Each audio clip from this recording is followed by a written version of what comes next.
What's up, everybody? Welcome to the Aetherdrift State of the Format address. If you haven't joined us for one of these before, they're all about getting you up to speed with what's going on in the format after a week of playing, some big picture thoughts, best archetypes, underrated cards, anything else that I think might be helpful if you're looking to win a bit more. These episodes tend to be very beefy, very info-dense, so let's not waste any more time and just jump in. So we start with some big picture thoughts just to frame the format, give you some context for how I'm seeing things, and first thing to cover here, I think, of utmost importance is how the games in this format tend to play out and how it's a bit different than formats we've had recently and what this all means for your drafting, your playing. So a little bit of background for my journey through this format so far. I started off pretty hot. My first two decks were 7 wins. It was like blue-green and blue-red. Then I had a bit of a dip, had like some 2-3 decks, an 0-3, another 2-3, and as you do when you're not doing so hot, went back, kind of looked at my decks, kind of figured out, okay, why was I losing? What deficiency did this deck have? How are the games playing out? And does that line up with kind of, what this deck is doing and my deck building choices? And I realized that I'd just been building my decks in a way that didn't really line up with how the games ought to be played in this format. And so if you're banging your head against the wall trying to figure out what you've been doing wrong, I think there's a good chance that the first section here highlights some of those things. So the header to this is, this format is slow, in quotations. If you're not watching the video, I'm doing, in quotations. But this format is slow. That means different things, different people. People take that to mean different things. So I want to be a bit more specific. Let me try to be a bit more descriptive of what's happening in the games. Aggro decks in this format have a really tough time being able to push damage. There's a lot of death touch in this format. There's a lot of incidental life gain. There's a decent amount of token making. There's a lot of 3-mana 2/3s that block reasonably well, block 2-drops. And I just find what happens in most of the games, if you're trying to be aggressive, is you play your 2, you attack, maybe your opponent trades their 2, maybe they don't. Same thing with your 3. It's like, okay, maybe your 3-drop is a little bit better at attacking and it gets in one attack. But then by the time you get to turn 4, it's actually pretty tough for the aggressive deck to keep attacking. Because I think the 4s and 5s and 6s, like the expensive creatures in this format, tend to be pretty good. The cheap aggressive creatures don't do a great job of attacking on their own. They need some help. They need a trick. They need a vehicle, which, we'll get to that, but the vehicles in the aggro decks haven't panned out that well. But it's just tough out there, trying to be an aggro deck in this format. To give you some context, red or white aggro is the least winning deck in this format by a fair margin. It's winning at 3% less than the next winning deck or something. Last time I checked on 17 lands, it was winning at 51%, which is a really, really bad win rate. The best decks in the format, blue-green and black-green, are winning at 59%, and there's a lot of decks in the middle kind of hovering around 54, 55, 56, but 51 is really, really bad. And this isn't to say that you're never going to get run over. Sometimes if you stumble, you just die. Sometimes the opponent does have a very good curve out. This isn't to say that there are no good aggressive decks in the format. I think that black-red aggro is pretty good. I think that white-green aggro can be pretty solid.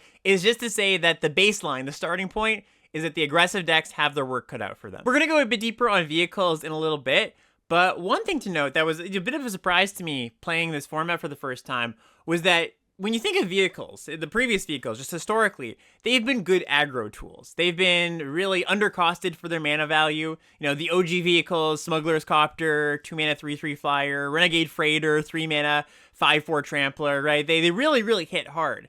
But the vehicles in this set aren't really costed like that. They're more just okay, for 3 mana, you're getting something that's a little bit better than your average creature, but it's got that downside of needing to crew, of course. They've really tuned them down, of course. And so you don't get this effect of okay, well, I've got this costed threat coming at you. And what more happens is the vehicles kind of just sit there, right? They just sit there on the battlefield. Maybe they've provided some value. They had to enter the battlefield effect, or they have a static ability, and maybe you don't even want to get into combat. And because the vehicles don't attack all that well, and they kind of just sit there, that's even worse for the aggressive decks, because not only do the aggressive decks not get to use good aggressive vehicles, because there's just not that many of them, but often what happens when you're facing somebody with vehicles is you have your lineup of cheap creatures, and in other formats, you go, okay, I've got my lineup of cheap creatures, I have my removal spell, I cast my removal spell on their biggest blocker, I get into a big hit, maybe I don't kill them, but I put them to a pretty low life total. That doesn't work out very often in this format, because what happens is, because these vehicles are kind of just sitting there, you go, okay, I've got my cheap creatures, I cast my removal spell on their best blocker, and they go, all right, I'll crew my 3/5 vehicle. And so you don't actually take a blocker out of the equation when you go to point a removal spell at something to get in for a big hit as the aggro deck. Just another little layer going on there that really makes it hard for aggro decks to keep pushing damage. If the matchup is two mid-range decks going at it, or two slower decks, grindier decks, think blue-blacks, think green-black, if you get those two decks into a matchup, often what happens is the board stalls out. And board stalls are not something that's been too common in recent limited Magic. Usually, the creatures, the cheap creatures are very good at attacking or pushing through damage, so it just tends not to happen that often. But I find in, 70+% of my games where it's mid-range versus mid-range, at some point, we're just staring at each other for a few turns. And it's not the kind of board style where it's like, well, there's 20 creatures on both sides, and how do we get here? It's more like, okay, there's 5 creatures on both sides, and neither of us has a great attack, and I could use my removal spell to maybe push through a bit of damage, but I don't know if I want to use my removal spell on their random 5-drop that's pretty solid, but not amazing. Might want to save this removal spell for a rare. And you kind of just sit there. And I think given how limited Magic formats have unfolded in the past little while, a lot of players are a bit confused at what to do when they get there. Like, how do I build my deck to be good in a board stall? Because if you can predict a board stall is going to happen, you can say, okay, well, I want to be drafting and playing cards that are good in those board stalls. I want to be advantaged when we get to that game state that we're probably going to get to. And so this was the big level up for me. When I looked back at my decks that weren't winning and I was trying to figure out why they weren't winning, it's because not enough of the cards were high impact, not enough of the cards were good in a board stall, not enough of the cards were trying to play this grindy game, trying to match up against what my opponents were trying to do. I was getting brick-walled, really, is what it comes down to. It. Even in my decks that weren't aggressive decks, like they were kind of mid-rangey, grindy decks, but I wasn't building them grindy enough. I wasn't pushing enough to the higher impact, fewer cheap things, more expensive things, more impactful things, more ways to spend your mana. So, baked into this State of the Format Address episode, we're going to have a little bit of a mini level up here in cards that you want in a format like this, where it does get to a board stall, you do get to a bit of a grind. What do you want to value? What kind of cards do you want to have in your deck? The name of the game is outspend, outspend, outspend. Be the one who can spend more mana every single turn of the game and continually have things to spend mana on. Because even if you're at a board stall, if you're spending mana into exhaust abilities, into drawing cards, into setting up synergies, you're advancing your game plan compared to the opponent who might just be sitting there hoping to top deck their one pretty good top end card or their good rare, right? You want to make sure that by the time you get to turn 4, turn 5, turn 6, even if you stop drawing spells or draw a few more lands than spells, the cards that you've already played will give you ways to keep spending your mana. And that's why the exhaust mechanic in this format is so good. Almost all of the exhaust cards are just good cards. You should just put them to your deck. Things that say exhaust are going to be good in this format. So one of the best uncommons, Sky Serpent Seeker. This is blue-green for a 1/1 Death Touch flying.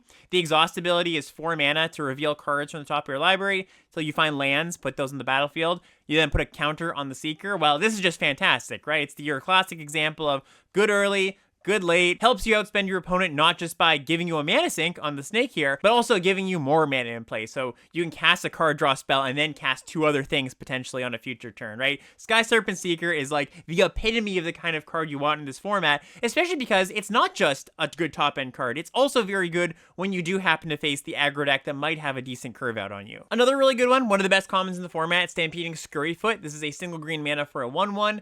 Exhaust for 4 mana. You put a counter on the Scurryfoot and then you make a 3/3 token. This card's just great. I think it's a little bit underrated right now. I'm still seeing it fairly late.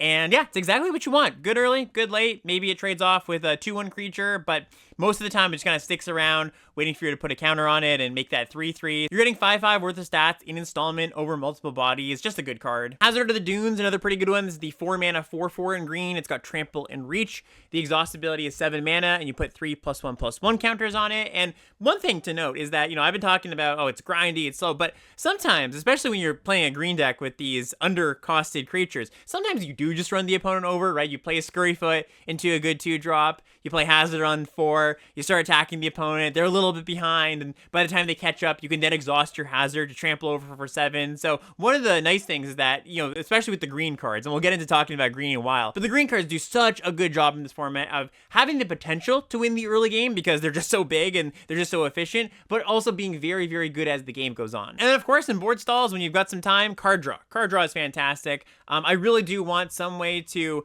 fill up on cards, draw cards, or filter cards. One of the best uncommons, one that kind of went under the radar a little bit in preview season, is Stock Up. This is a 3-mana sorcery, and it says look at the top 5 cards of your library, put 2 of them into your hand, and the rest on the bottom of your library in any order. I think this is just the best divination we've had, maybe in forever. Maybe there's one or two that, kind of rival it. Archmage's Charm, potentially, or Brain Surge, if you want to count it for formats with fetch lands. But this, just in stock limited, no pun intended, stock limited, is just such a good effect. And you don't really feel it, I think, until you cast this card for the first time. You're like, wow, 5 cards is a lot. Like, when I cast this card for the first time, I took the 5 cards and I was like, all right, what's the best one here? I don't want to take. Okay, I'm going to take the best one. And then Arena was like, you still get to take another one, I'm like, oh my god, this card is nuts. And yeah, just really, really good. I've splashed for this card in black-green decks or just, slower decks before, so don't overlook this one. Another one I think is going pretty late. And then along the lines of filtering, this might be my most improved common from what I thought about it before playing and after playing. Thunderhead Gunner. So this is a 4 and a red, 4/5 reach. It says discard a card, draw a card. Activate this ability only on your turn once and only as a sorcery. So 5 mana 4/5 reach, very, very good blocker, and then makes it so that you never flood again. And of course, if you're playing the blue-red discard deck, it's got a little bit of additional synergy there, but just making it so that in that board stall situation, you continue to draw gas, you pitch lands when you don't need lands, you pitch spells when you need to hit that 7th land to exhaust your creature. It just comes down, bricks everything, and then makes it so that you're going to be advantaged as the game goes on, turn after turn. During early access, I had somebody come into my Twitch chat and try to talk me up on this card, and I really just have to say, humble apology to that person, because I was like, sounds like you're a little bit high on the card. I don't think she'd be that high on just like a, fine looking 5-drop, but no, they were absolutely right. I want this card in every single red deck. I want multiple copies of this card in every single red deck. Maybe if you do happen to have the super, super low curve aggro red deck, mono red, I have seen that running around. They do exist.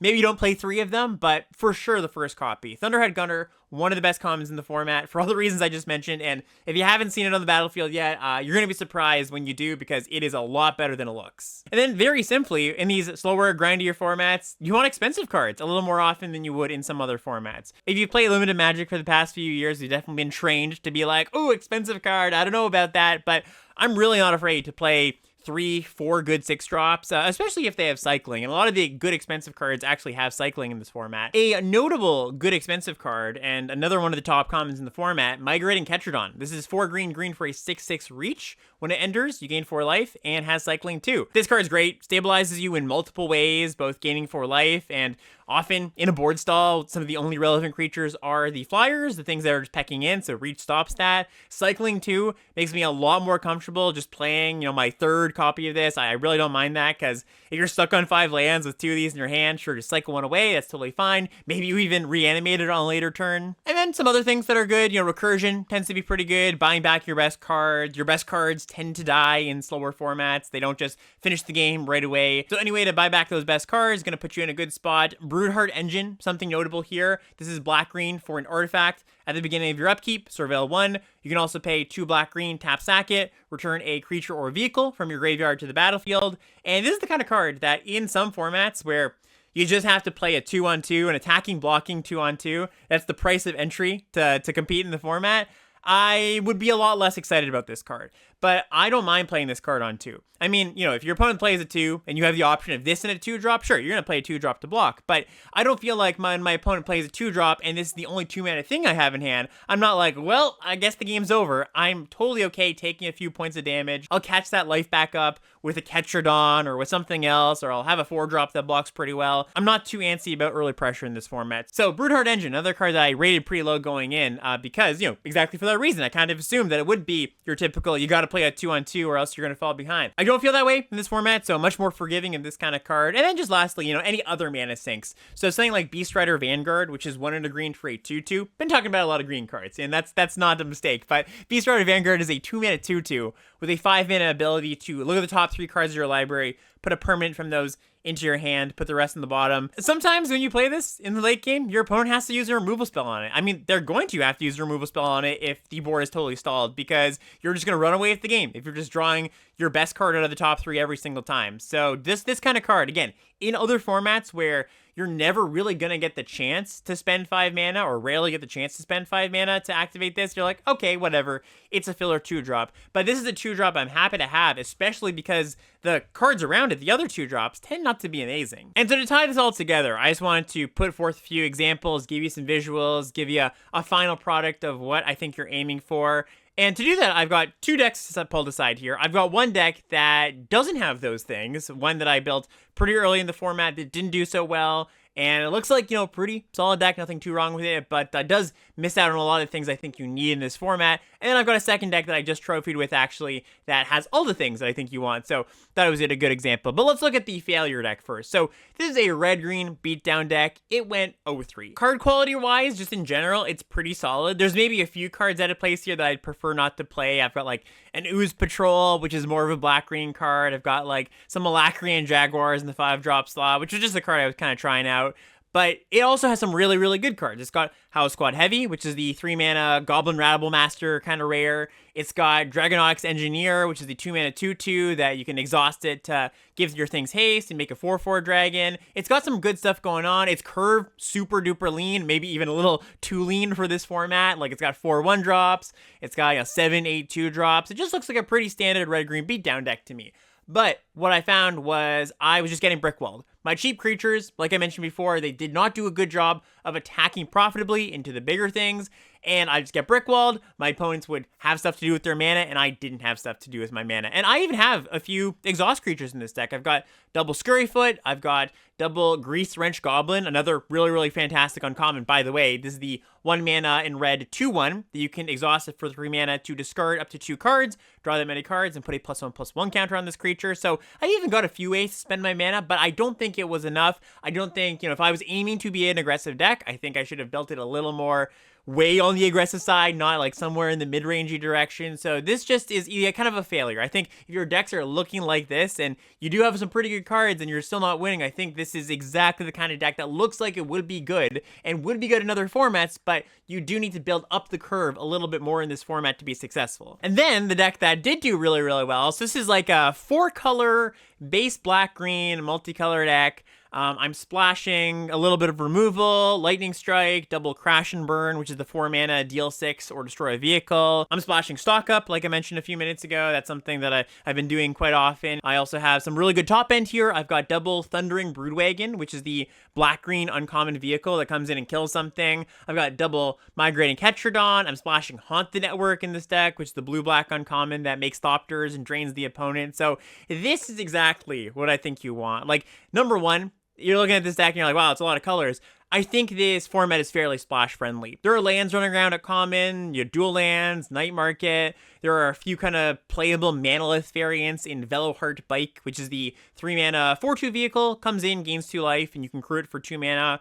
Starting Column is a card I've been happy with in these kind of late game decks. 3-mana artifacts, tap to add mana of any color.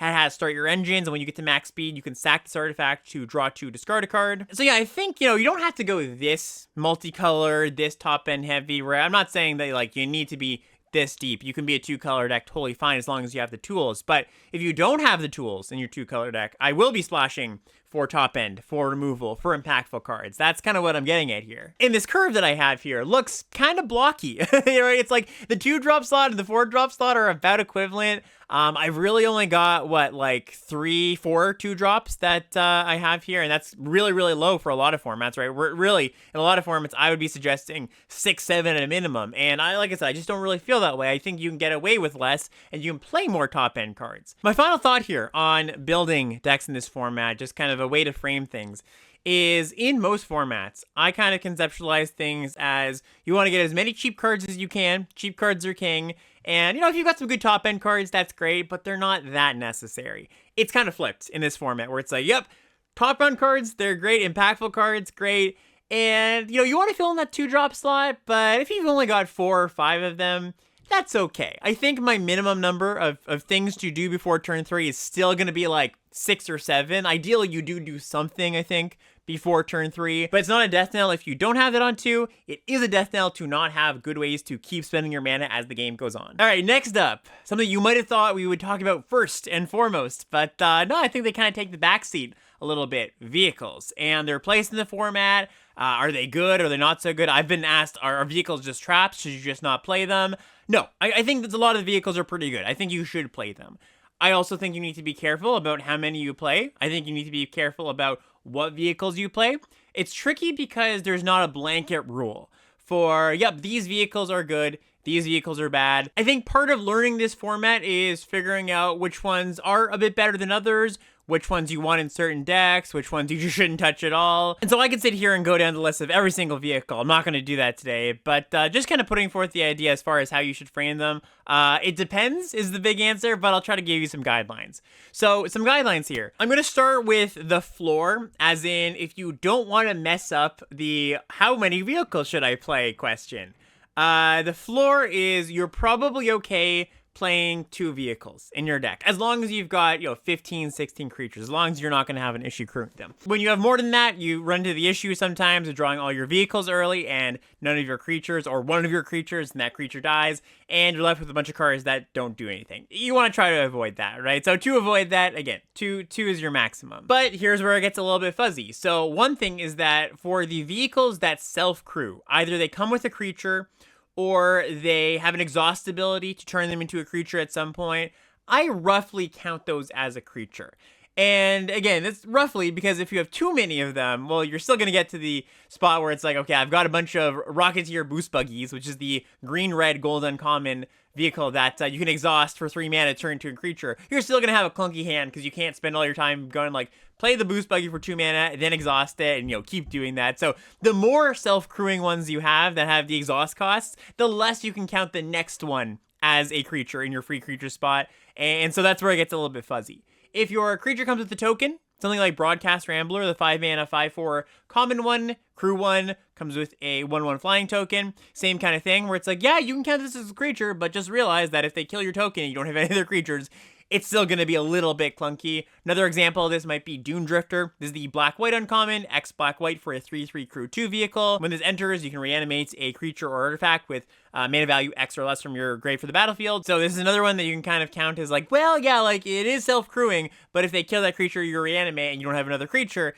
it still does get a little bit awkward. So if you want to like put some numbers to it, I don't know, you might want to say that every 2 of these self-crewing vehicles count as like what your 1 vehicle slot. So if you're using my baseline of, well, 2 regular vehicles that don't self-crew, those are kind of safe. You can't go too wrong. I'd say maybe 4 of these in your deck and you can't go too wrong. But they do have diminishing returns. So they just kind of give you a bit of leeway to be like, okay, I could play a few more vehicles than I might normally. I'm also going to give some exceptions to vehicles with really good effects. Some of them have really good static abilities, really good enter the battlefield effects. The best uncommon in the sets, Thundering Broodwagon. This is the black-green uncommon. 2 black, green, 6/5, crew 3, reach menace vehicle. Comes in, destroys a non-land permanent and opponent controls mana value 4 or less. This card's awesome. It's just a removal spell with, pseudo creature. It's not exactly a creature like all these vehicles are not exactly creatures, but this card's great. The effect's good. The body is massive. This is another one that I feel okay playing this as, your additional vehicles because it's so strong.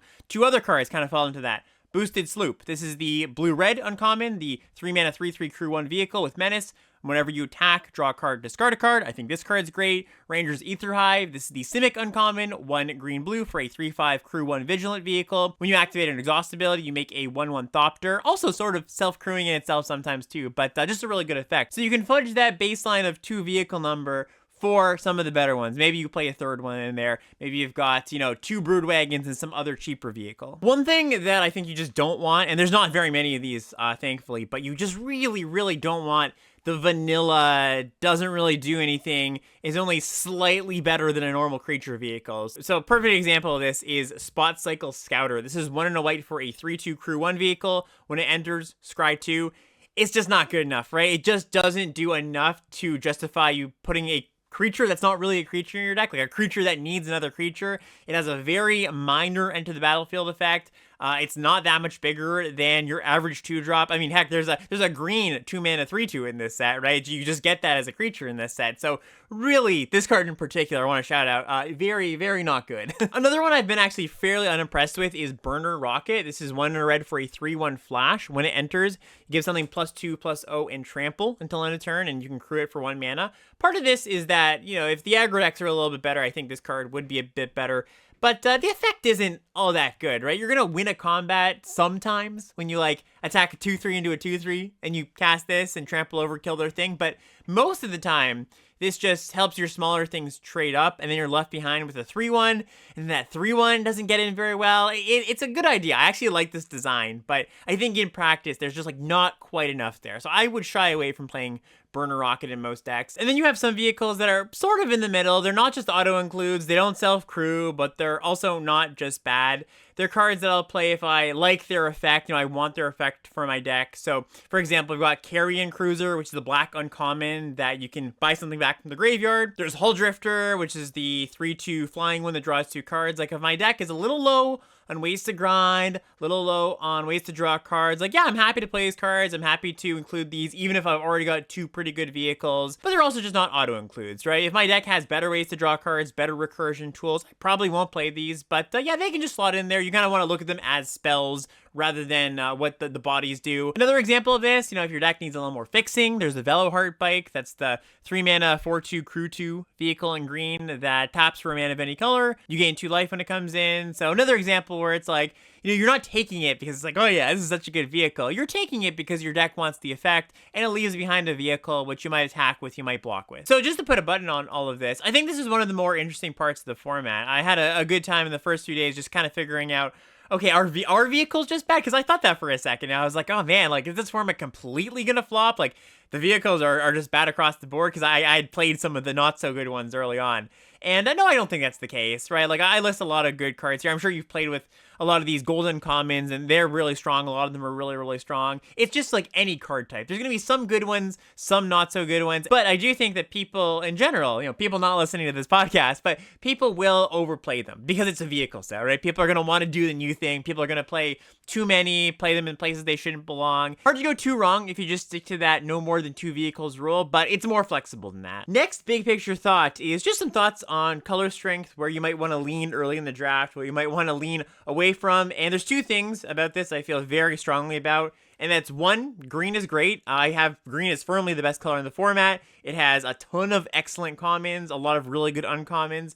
And on the other side of things, I think that white is pretty bad. There's a lot of really not so great white commons, junky white commons. There's a few good uncommons I'm happy to play. But I have been steering away from white on week 1, partially because there's just not that many cards that pull me into the color. So I'm looking at my 17lands.com tier list here, got that pulled up on screen. And what I've done is just highlighted the commons and uncommons, and of course, it's sorted by color, so you can just kind of see where the good cards lie, or how many good cards are in each color. And if we look at white, well, top of the list is a card that, obviously is very, very good. Going into the set, people assume this would be a very good card, and it is. We've got Glory Heath Lynx. This is the 2-mana 2/3 lifelink, saddle 2.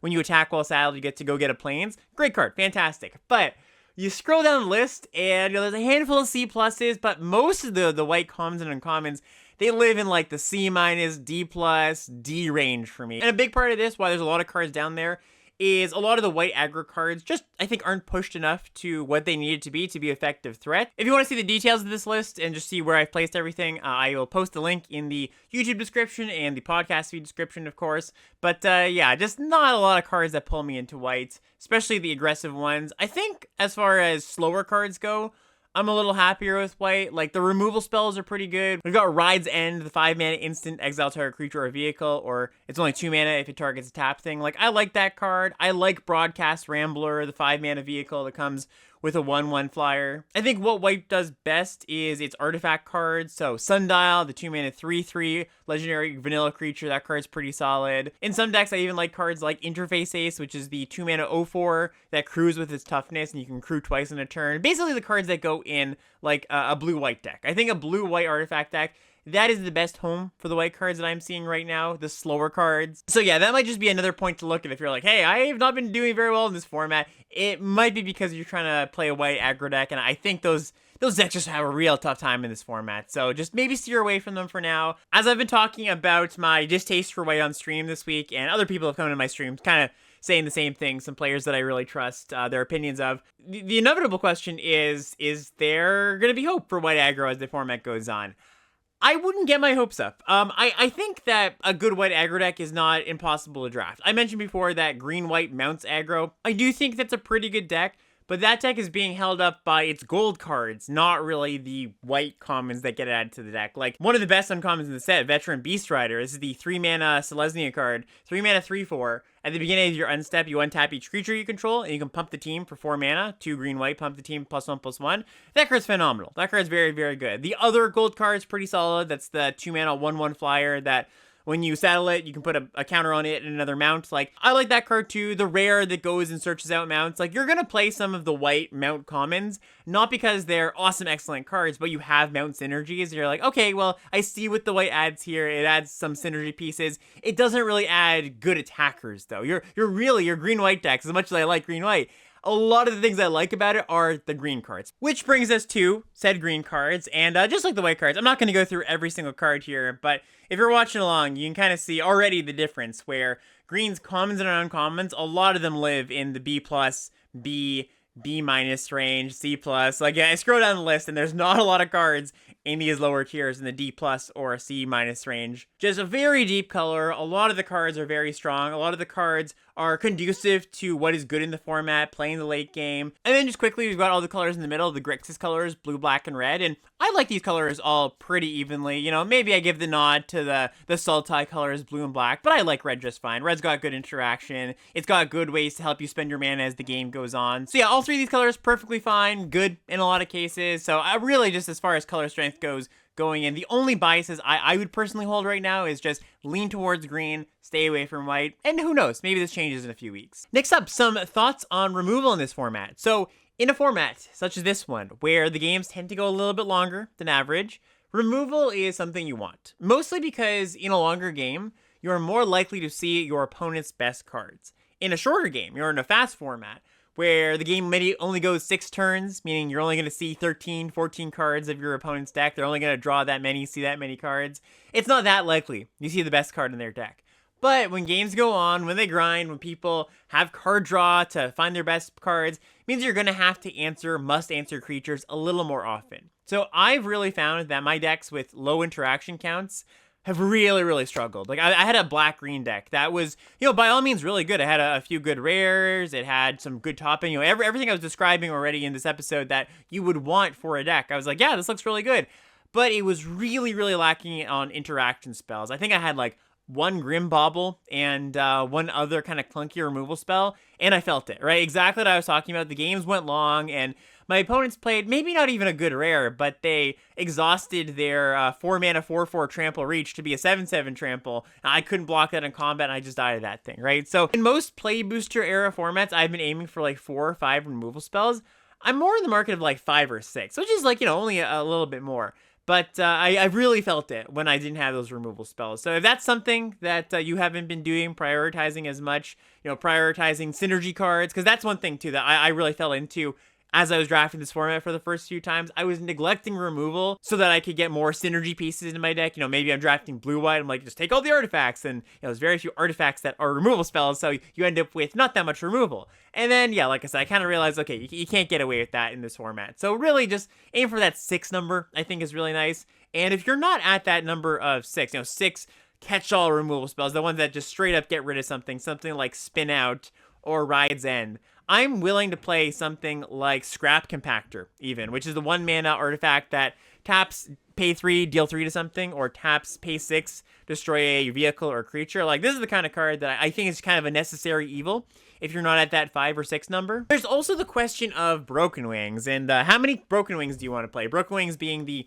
3-mana green instant that destroys target artifact, enchantment, or creature with flying. And it's tricky because sometimes you face a, let's just say, blue-white artifact deck, and it's insane, right? It's just another copy of Spin Out, pretty much. But sometimes you face a green deck, and they don't play a single artifact or flyer. It is true that Broken Wings in this format is better than it would be in some other format without a lot of artifacts and enchantments running around like this one has, but it's still got some risk to it. It's still not a card you want to load up on. I've been kind of feeling out the number I want, and I started off this week thinking maybe, 2, between 1 and 2. I think now my number is between 0 and 1, where I see it a little more like Scrap Compactor. It's better than Scrap Compactor, but, in that role of, well, if I didn't get to my number of 5-ish catch-all removal spells, I'll play a Broken Wings. It's not that the effect is bad. I think the effect is quite good in a lot of matchups in this format, but it's high variance, because some matchups just, it's just sitting there rotting your hand. I've had that happen a lot of times. I posted a YouTube video of my first draft. I drafted blue-green, and I had a few people in the comments noting that, just like, hey, that Broken Wings, like, it's just sitting there in your hand. Like, is that a good card in the format? And yeah, I think that the stamp I would put on it is closer to 0 copies than 1, but your first copy is generally going to be fine. So we're about half an hour into this episode, and I don't think I've mentioned the Start Your Engines mechanic a single time, and that's mostly because I don't think it plays a very large part in the format. I've mostly found this to be an incidental mechanic, something that, you're not going to build your deck around necessarily, something that when you draw a Start Your Engines card, you go, okay, well, I play this pre-combat. Of course, don't forget to play in pre-combat, something I have still, been making a mistake on once in a while, just think, oh, shoot, I should have played this pre-combat. But, once you draw your Start Your Engines card, you go, okay, well, maybe I attack with my 1/1 flyer when I might not have. And maybe I wanted to keep it back for a potential chump block. But I do, because I have the Start Your Engine card that I want to get to max speed. I've described it as sort of like a mini game that adds a little something to the game, but not something that you're building your entire deck around. Just adds a bit of texture to the games, basically. I wouldn't recommend trying to keep your opponent off of max speed at all costs. Like, don't start chump blocking or anything like that. It's not like once you get to max speed, the game's just over. Their cards get a little bit better. There are some cases where it's like, oh, okay, I do really want to keep my opponent off of max speed. For example, Resident Necro Agent is a pretty strong card once you get to max speed. This is the 5-mana 5/4 in black that when you get to max speed, you make a 2/2 on your end step. So, your opponent has this card. You might be like, all right, I might chump block so they don't start making a bunch of 2/2s. But, if they've got a Gastel Thrill Seeker on the battlefield, this is the red-black signpost uncommon 2/3. When you get to max speed, it gets Death Touch and Haste. That's a minor upgrade. It's nice. It's good. It gives your 2-drop relevance to late game, but not something you want to just prevent at all costs. So yeah, just a little bit strange. I would have thought that this was a really important, impactful mechanic in the set, especially when they are going through the effort of making an out-of-game tracker, right? The Start Your Engine thing. Like, usually when that's something they do for, Adventures in the Forgotten Realms or Lord of the Rings, like, it's a really big part of the format because just, small piece of criticism here. I think the juice wasn't worth the squeeze, especially if you're playing in paper, because you've got to introduce the Start Your Engines thing that isn't going to come up all that often. Not a lot of the cards care about it. There aren't too many decks with, more than, 5-6 Start Your Engines cards in them generally. So yeah, I don't know, just a little bit of oddball in the format. That's all. And then the final big picture point I want to bring up about this format is the gameplay is super taxing. There's a lot going on in this format. Just a lot to consider on board. I would say be kind to yourself when playing this set, because you're going to make mistakes. You're going to go to combat, forget to saddle your creature, be like, oops, should have done that. Or you didn't play your Start Your Engine card before combat. Or you forgot that your opponent's exhaust creature hadn't exhausted yet. Or you have an exhaust creature on the battlefield and you're like, oh, I completely forgot I haven't exhausted that creature yet. Or maybe there's a vehicle like Boosted Sloop that has a static ability that says whenever you attack, draw a card, discard a card. I mean, especially in paper. On Arena, Arena does a lot of this for you, and it's still kind of taxing because there's so much stuff to take in, so much onboard stuff, a lot of complexity. The games take a really long time, I find, just because players are, faced with a lot of decisions each turn. And this is good. Like, I think complexity is good.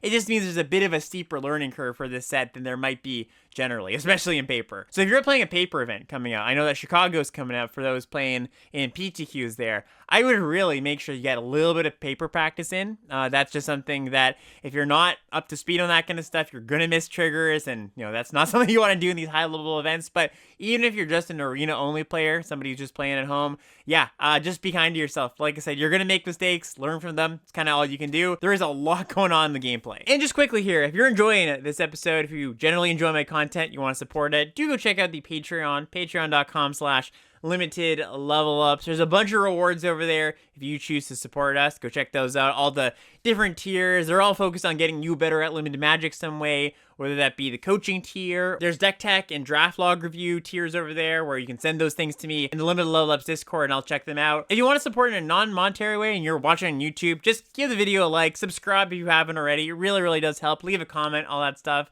And yeah, thanks so much for watching. Let's get back to the show. So I've sort of interlaced some thoughts about the archetypes in this set as we've been talking, but just wanted to lay it all out, be very clear about how I'm seeing the decks right now, the good decks, the lesser good decks. Starting with what I think are the two best decks in the format, blue-green exhaust and black-green kind of graveyard. Like, there's definitely some graveyard components in there that you can build towards, but I've also been fine just like being a black-green mid-range deck. That works totally fine. In any case, both these decks are very good at what this format wants you to be good at. Both these decks have good late game. Both these decks give you a lot of ways to spend your mana. Both these decks actually surprisingly have really good interaction. And I say surprisingly because blue, usually one of the problems with blue-green is you're relying on the green fight spells, which, you know, range from good to kind of whatever to sometimes not very good. And then the blue removal, which tends to also be kind of like, maybe it's good, maybe it's not so good. But in this set, the green removal spell, Run Over, the bite spell, that card's been really, really strong, pairs really nicely with Death Touch creatures, maybe the Signpost Uncommon here for blue-green, Sky Serpent Seeker, that's the Death Touch flyer, also pairs very nice with the 2-drop Lagak, that's a mount, so you can play your Run Over for a single mana, and you've got a Death Touch bite, so that card's awesome. So green gets a good removal spell. Also, blue's removal is pretty solid too. Like, I like Flood the Engines, which is the enchantment that you can lock something down, doesn't untap, and lose all abilities. Like, that's a perfectly cromulent removal spell in this format. Black, of course, traditionally has good removal, so that's no surprise. But yeah, just both of these decks at a high level are exactly what you want for success in this format. There are some synergies on top. You know, in blue-green, you might have the cards that care about exhaust, which are all pretty strong. You might have a bit of a heavier graveyard or reanimation theme in black-green, but if you're just playing good cards, you're just playing for the late game, you're just making sure you have things to do with your mana, I think both these decks are really strong. Next up, we've got the two artifact decks, blue-black and white-blue. And I like these decks quite a bit, despite them not being some of the most winning decks on 17 lands. But blue-black's actually doing fine. It's kind of the middle of the pack. But blue-white is suffering, I think, partially because white is bringing it down, and, you know, partially because probably people are playing some of the wrong white cards in these decks, some of the more aggressive ones, when I think that strategically, blue-black and white-blue are both wanting the game to go long. They want to build up a big artifact board so that you've got a lot of trinkety things lying around, so that when you cast your Haunt the Network, which is the blue-black Signpost Uncommon, sorcery, make 2 Thopters, and drain your opponent for the number of artifacts you control. When you cast that, you get to drain for a pretty big number. Sometimes this is like an Esprit deck where you're splashing black and blue-white, or you're splashing white and blue-black. More often than not, I find it's a black splash in blue-white because Haunt the Network is such a strong card. But yeah, I do like these decks. I think probably a good deck or a good kind of grouping of decks to go a little deeper on a future week of the podcast, because this is one of the decks that has some nuances to it, some specific cards, some intricate synergies that aren't as clear on face value. So yeah, I would recommend, you know, giving it a try. I wouldn't shy away from these decks, definitely, but can be a little bit difficult to build. Next up is the solid aggro decks in the format. That's red-green, white-green, and black-red.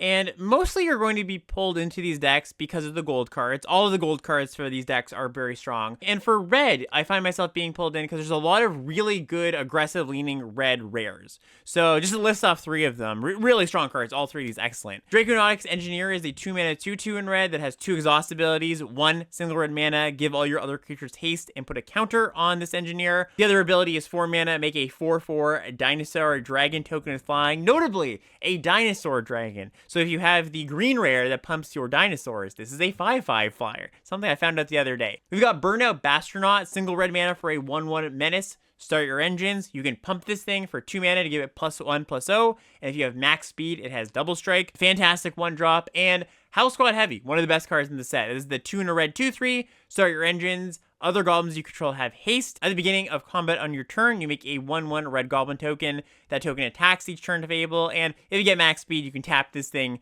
to add red for each goblin you control, which doesn't happen all that often, but this is just your classic Goblin Rabble Master style of rare that you play on turn 3, and it just takes over the game if you can get the goblins in. So yeah, it kind of sounds like I've been talking down aggro for this entire episode, and I sort of have, but I don't want to paint the picture of aggro doesn't exist, you shouldn't draft aggro. That's not true. I'm just mostly saying be cautious. Make sure that if you're drafting a good aggro deck like these ones, your colors are open and you're doing it for the right reasons. It's not just like, okay, well, you know, red and green or kind of open. I got some red and green cards. Or otherwise, if you do that, you'll end up with the deck that I showed you at the beginning, where it's just like, it's just not good enough, didn't quite get there. Blue-Red Discard is a deck that I've liked a lot. It's a tricky deck to play, because just like all the decks in this format, there's a lot of decisions, and even more so, I think, in Blue-Red, with when to cycle, what to cycle, when to attack, when to block. I see Blue-Red as sort of a mid-range deck that often shifts roles pretty frequently. Like, sometimes you are the beatdown. You know, you're facing a green deck who's got great late game. Okay, well, you're going to want to be attacking. But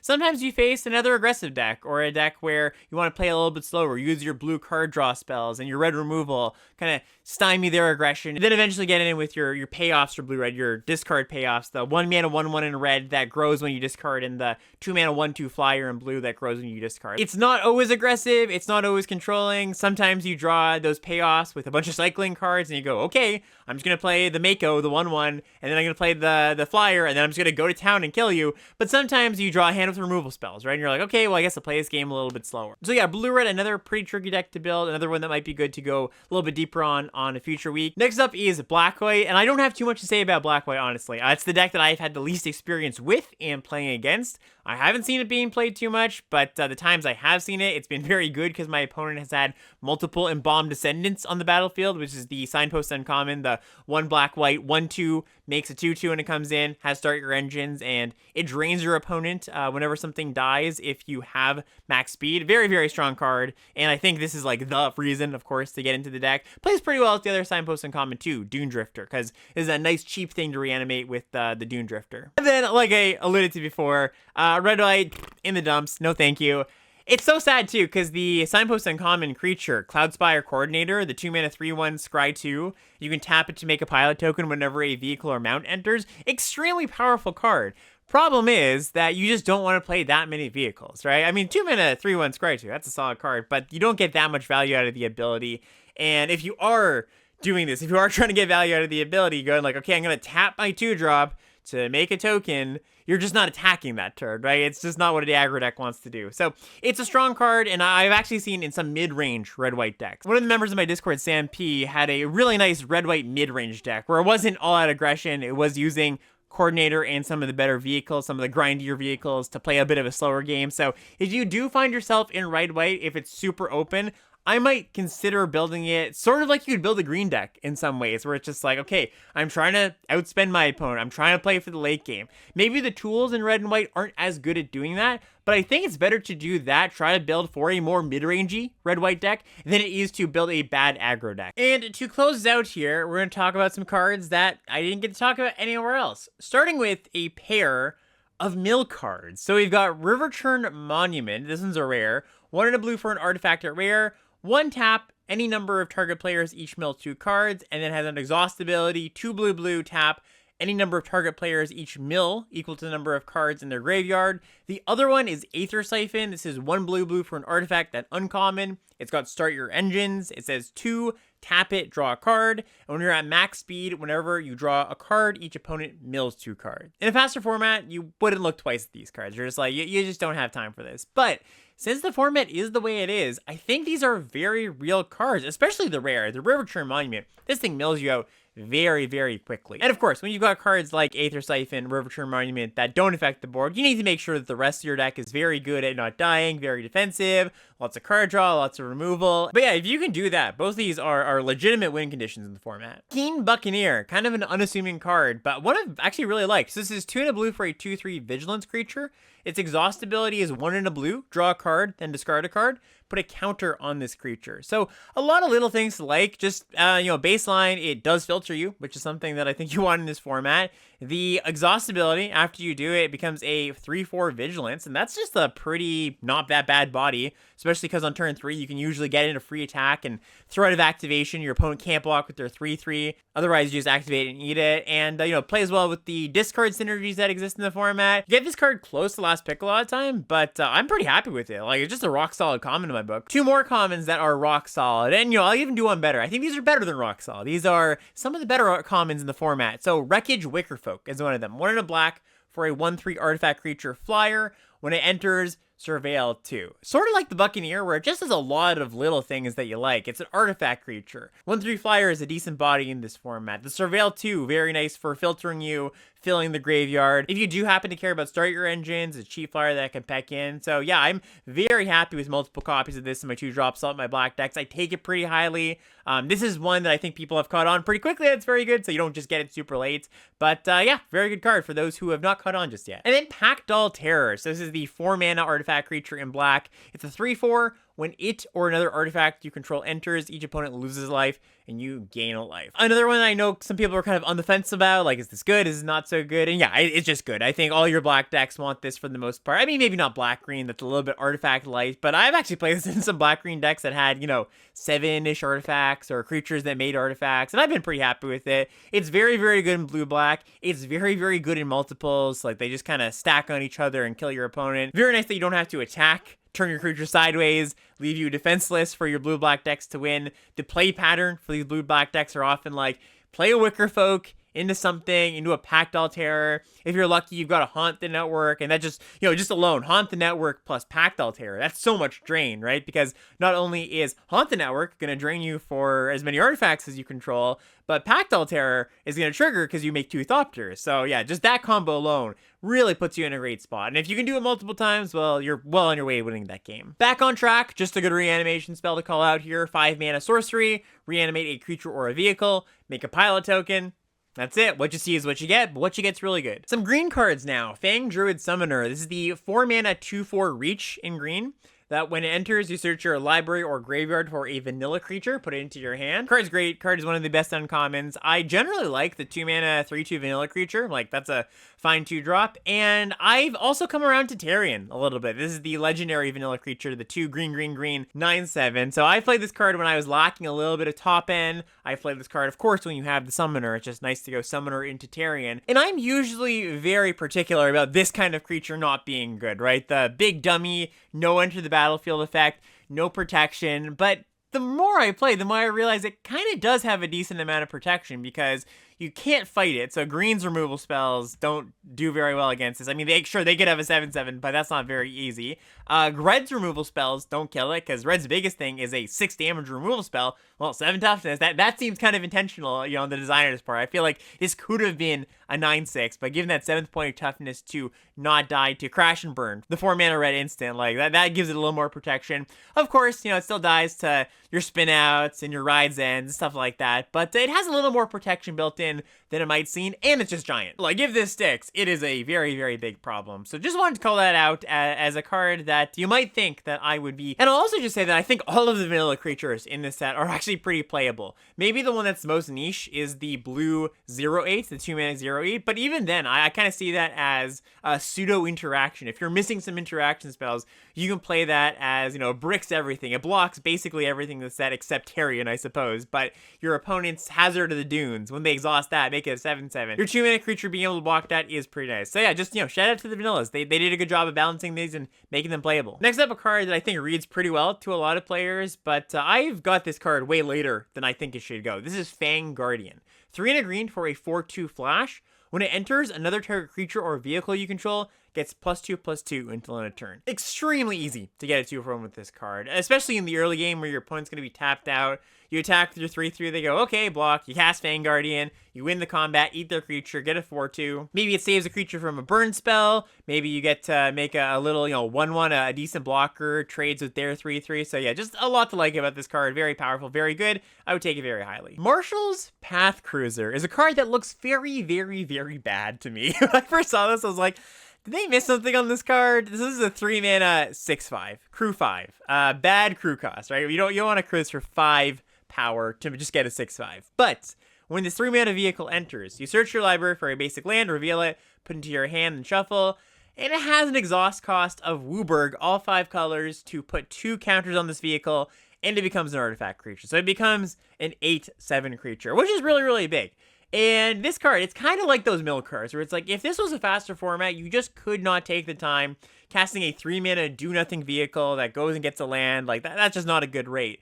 But I do think if you just look at this as a very slow divination, where one of the cards it draws is a land, and the other card it draws is this, like, 5-mana Wooburg 8/7 creature, it's not that bad. You have the time to do this. Obviously, the mana is a bit of an issue, right? If you can't get all 5 colors of mana, you're not going to want to play this card. But I've already had a lot of decks that I've had today. I showed you one in that multicolor deck that can pretty easily get to Wooburg mana. And so if you're looking for fixin', a little more fixin'. If you're looking for a threat, this does both, and I think it's a perfectly fine card as long as you can activate the exhaust. And then last stop here on our State of the Format Address episode, we want to talk about the cycle of road lands. So these are the uncommon lands. There's one for each color.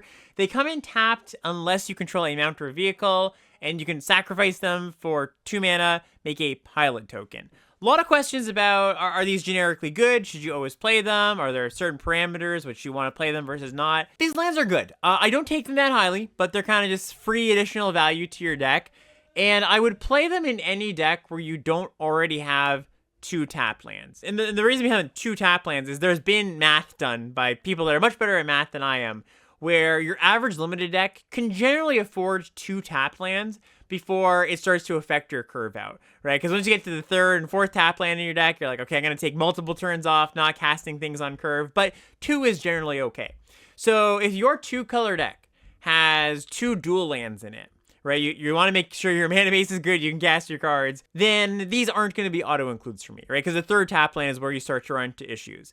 If you've got a few vehicles, though, say 3, 4, maybe vehicles and mounts, then yeah, I will be more comfortable playing them. I think in your multicolor decks, you don't want to play these cards because in your multicolor decks, you often have multiple tap lands. I mean, I can imagine some multicolor decks that have a lot of vehicles, then you would. But if you don't, you just don't want to risk having this be like a tapped forest. Like, that's not very good, even though it gives you value later. So I think if you're kind of on the fence about whether you should play these or not, it's probably fine to play it. Like, you won't be making this dire mistake. But if you already have a lot of tap lands, yeah, I would just shy away from them. And that's going to do it. Thank you so much for watching and listening. Hope this prepared you a little bit better for your next event. And we'll be back next week, of course, getting a little bit deeper into the format today. Maybe going a little bit deeper on some archetypes, touching on some cards that slipped under the radar. But thank you for watching and listening. We'll see you next time, everybody.